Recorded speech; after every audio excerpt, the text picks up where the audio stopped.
warahmatullahi wabarakatuh. Perkenalkan, nama saya Muhammad Heru Rizal. Saya biasa panggil Rizal. Saya mahasiswa peminatan klinik jiwa Fakultas Keperawatan Universitas Hasanuddin. Ya, baiklah, pada siang hari ini saya akan melakukan SP1 pada pasien dengan risiko perilaku kekerasan. Nah, adapun tujuan dari pemberian SP1 pasien risiko perilaku kekerasan ini yaitu pertama kita mengidentifikasi mengenai perilaku kekerasan atau PK klien. Nah, yang kedua di sini kita akan mengajarkan bagaimana caranya mengontrol PK dengan fisik atau merelaksasi napas dalam ataupun memukul bantal atau kasur. Nah, baiklah, berikutnya adapun isi dari SP. Nah, selanjutnya saya akan menjelaskan isi dari SP1 ini. Yang pertama yaitu mengidentifikasi perilaku kekerasan yang dilakukan klien. Nah, adapun isi-isi yang akan diidentifikasi itu pertama yaitu ada penyebab dari PK yang dilakukan, adapun tanda dan gejala PK yang dilakukan, terus akibat dari PK yang dilakukan. Nah, setelah itu kita menjelaskan. Yang kedua kita menjelaskan cara-cara mengontrol PK klien. Nah, adapun beberapa cara itu ada cara fisik, cara obat, cara verbal, dan cara spiritual. Nah, setelah kita menjelaskan, kita akan masuk kepada tindakan melatih. Jadi kita akan melatih klien untuk melakukan mengontrol PK dengan cara fisik, yaitu bisa dilakukan dengan tarik nafas dalam. Nah, setelah kita mengajarkan itu, kita akan masukkan ke dalam jadwal kegiatan klien. Nah, baik, sebelum kita ke pasien atau klien, kita harus mempersiapkan beberapa hal terlebih dahulu. Yang pertama, kita harus siap dari diri sendiri. Apakah kita sudah siap secara fisik ataupun secara mental dalam berinteraksi dengan klien. Nah, setelah itu ada juga beberapa hal yang lain yang perlu kita persiapkan, yaitu SP atau strategi pelaksanaan, khususnya SP1 untuk klien risiko perilaku kekerasan. Berikutnya kita siapkan juga jadwal kegiatan klien. Nah, nanti kita akan masukkan jadwal kegiatan yang akan kita lakukan atau klien lakukan nanti selama berinteraksi dengan kita. Nah, yang berikutnya sebelum kita ke klien, kita harus membaca dulu rekam medis. Nah, rekam medis untuk membantu kita dalam berinteraksi dengan klien. Ya, mungkin itu saja. Selanjutnya mari kita ke klien. Selamat siang Ibu. Assalamualaikum. Ya, bagaimana kabarnya Ibu? Baik. Ya, dengan Ibu Novi kan? Iya. Ya, masih ingat dengan saya Bu? Pak Rizal. Pak Rizal, ya betul sekali. Nah, sesuai dengan kontrak kita yang kemarin Ibu ya. Nah, habis kita berbincang-bincang kemarin kan kita hari ini kita mau bahas tentang marahnya Ibu, perasaan marahnya Ibu, ya kan? Nah, jadi itu kita akan berbincang-bincang sekitar 15 menit. Bisa kan Bu ya? Nah, kira-kira Ibu maunya kita bincang-bincang di mana? Di sini atau di mana? Di sini saja ya. Ya. Nah, oke, kita langsung saja Bu ya. Nah, jadi Ibu selama di sini, selama di rumah sakit ini, Ibu apa masih biasa atau masih pernah merasakan marah yang biasa Ibu rasakan di rumah? Udah pernah 2 hari yang lalu. 2 hari yang lalu Ibu marah. Ibu terus waktu itu Ibu ngapain kemarin 2 hari yang lalu? Kemarin saya marah, saya pukul pintu. Pukul pintu. Iya. Pukul pintu.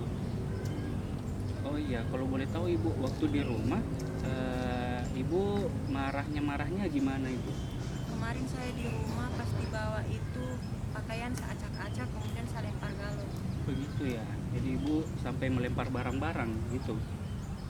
Ibu marah-marah juga melontarkan kata-kata yang kasar begitu? Tidak cuma melempar-lempar barang. Hanya melempar-lempar barang seperti itu Bu ya. Nah, oke Ibu. Habis melempar barang, oh ya, selama saat marah Ibu apa yang dirasakan Ibu? Rasanya itu seperti sesak nafas ya, jantung berdebar-debar, Ya. kayak rasa ada yang memuncak begitu. Ada yang memuncak, rasanya panas begitu seperti Iya, itu. panas. Ya. Jadi setelahnya Ibu marah begitu, apa yang Ibu rasakan? Setelah Ibu mengamuk begitu, apa yang Ibu rasakan? Lega. Lega.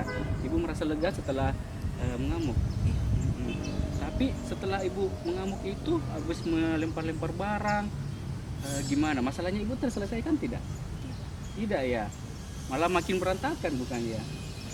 Iya, makin berantakan. Nah, oke ibu. Nah, hari ini jadi kan ibu ini suka marah ya, gampang emosi, gampang marah gitu ya. Nah, jadi ibu di sini hari ini saya mau ajarkan ibu. Boleh? Nah, ada cara yang bisa saya lakukan untuk eh, mengontrol emosinya ibu. Boleh kan bu ya? Nah, jadi ibu ada beberapa cara nih untuk mengontrol emosi. Jadi itu ada 4 cara. Ada 4 cara. Jadi yang pertama itu dengan cara namanya cara fisik ibu. Nah, cara fisik ini ada lagi beberapa cara dalamnya, itu tarik nafas dalam, bisa memukul bantal atau kasur. Nah, itu yang fisik. Yang kedua itu meminum obat. Nah, yang ketiga itu cara verbal atau itu ibu bisa meminta atau menanyakan sesuatu dengan baik tanpa harus marah-marah, tanpa harus emosi. Terus yang keempat itu cara spiritual, atau ibu melakukan kegiatan-kegiatan spiritual untuk mencegah emosinya ibu datang, mencegah amarahnya ibu memuncak ya. Nah untuk hari ini, yang ini saya akan ajarkan ke ibu bagaimana cara mengontrol emosi dengan cara tarik nafas dalam. Ya. Ibu pernah dengar sebelumnya tarik nafas dalam? Iya pernah. Pernah. Di mana ibu dengar? Di rumah sakit ini. Di rumah sakit ini pernah dengar. Sudah ada yang mengajarkan ibu? Sudah pernah. Sudah pernah diajarkan. Siapa yang mengajarkan? Ada mahasiswa yang pernah Oh, datang. mahasiswa yang lain ya. Nah, ibu bisa praktekkan. Masih ingat caranya? Begitu ibu. Coba ulangi ibu, bagaimana caranya? Oh, jadi seperti itu. Nah, boleh saya kembali ajarkan ibu supaya caranya bisa lebih baik, lebih efektif. Nah, jadi untuk tarik nafas dalam yang lebih baik itu ibu, nafasnya ditarik lewat hidung. Nah, ditarik lewat hidung dan lebih dalam ibu. Lebih dalam kan tadi ibu sebentar kan tarik nafas terus dibuang. Nah, kalau yang bagusnya itu bu lebih dalam lagi. Nah, coba lihat saya ya. Tarik nafasnya lewat hidung, nanti dihembuskannya lewat mulut. Nah, ditiup perlahan. Coba lihat ibu ya. Saya tarik nafas dalam. Nah, yang mengembang itu perut. Jadi kita pakai nafas perut ya. Ya, coba lihat bu ya. Ya.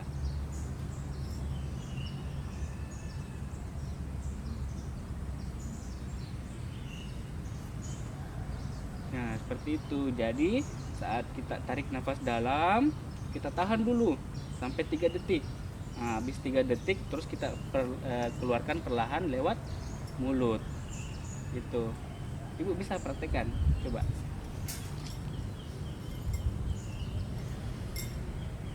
Lebih dalam lagi, Bu. Ya, saya tuntun Ibu ya. Saya tuntun. Coba tarik nafas lewat hidung perlahan. Tahan dulu, Bu. Tahan sampai 3 detik. Hembuskan lewat mulut. Bagus sekali Bu. Coba ulangi lagi Bu, sekali lagi. Lewat hidung, tahan dulu. Ya, hembuskan. Nah, bagus sekali. Nah, bagaimana perasaannya Ibu? Lega. Agak rileks. Ya. Jadi bagusnya ini tarik nafas dalam dilakukan Ibu bisa saat berbaring, saat duduk, bersandar seperti itu ya. Nah, bagusnya tarik nafas dalam ini kita masukkan ke jadwal hariannya Ibu. Nah, kira-kira Ibu maunya tarik nafas dalam ini Ibu lakukan berapa kali sehari? 2 kali. Mau 2 kali. Nah, gitu.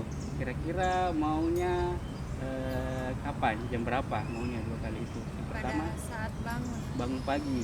Nah, terus mau tidur. Nah, ini ada nih Bu ya, jadwal kegiatan harian, daftar kegiatan harian. Nah, ini ada untuk Ibu dan ada untuk saya ya. Nah, jadi Ibu tulis di sini kegiatannya untuk supaya Ibu bisa mudah mengontrol ya, supaya Ibu ingat, tidak dilupa. Coba Ibu yang ini. Nah, Ibu pen dulu. untuk saya. Nah, di sini ada kan nama, coba tulis namanya ibu di situ ya. Saya juga tulis namanya ibu di sini. Ibu Novi ya. Ya, oke.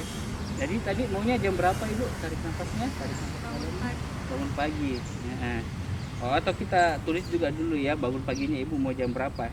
Mau jam berapa? Biasanya jam berapa ibu bangun paginya? Biasanya jam 5. Jam 5 sebelum minum obat ya gitu. Jadi ayo kita tulis ibu ya, jam 5. Tulis ibu di kolom jamnya, jam 5. Kegiatannya bangun pagi ya. Oke, silakan ditulis ibu, bangun pagi ya. Oke, setelah bangun pagi ngapain ibu biasanya? Minum obat. Minum obat ya, minum obat. Jam berapa itu bu? Setengah 6. Setengah 6 ya, ya tulis bu ya. Minum obat.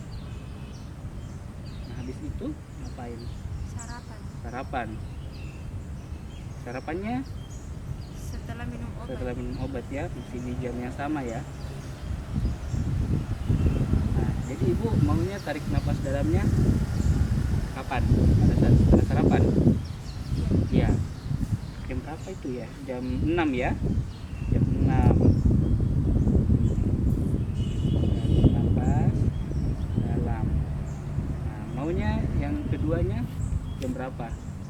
Tarik napas dalam yang kedua mau jam berapa? Pada saat malam mau tidur. Sebelum tidur ya. Jadi kita bisa tulis jam berapa itu ya. Jam berapa bisa ibu?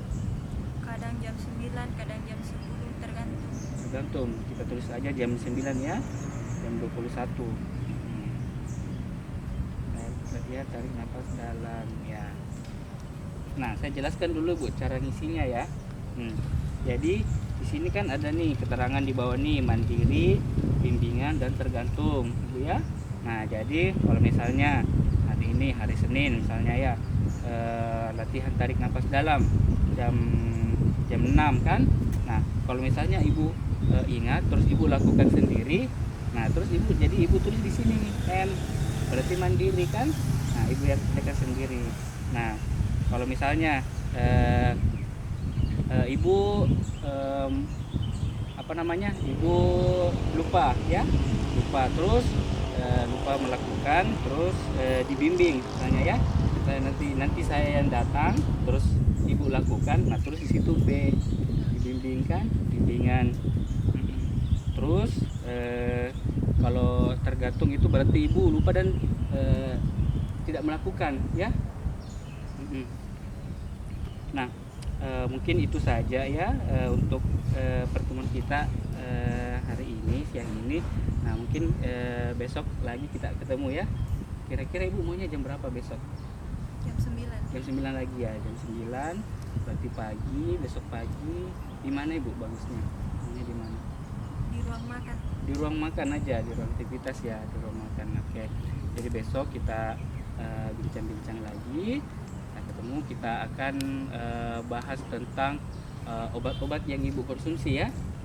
Jadi besok saya ajarkan cara untuk obat-obatnya ibu, dan saya tanyakan juga tentang relaksasi nafas dalamnya ibu ya.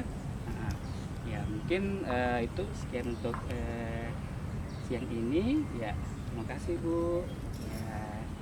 Selamat siang. Siang, Pak. Ya, itulah tadi pelaksanaan SP1 pada klien dengan diagnosa risiko perilaku kekerasan.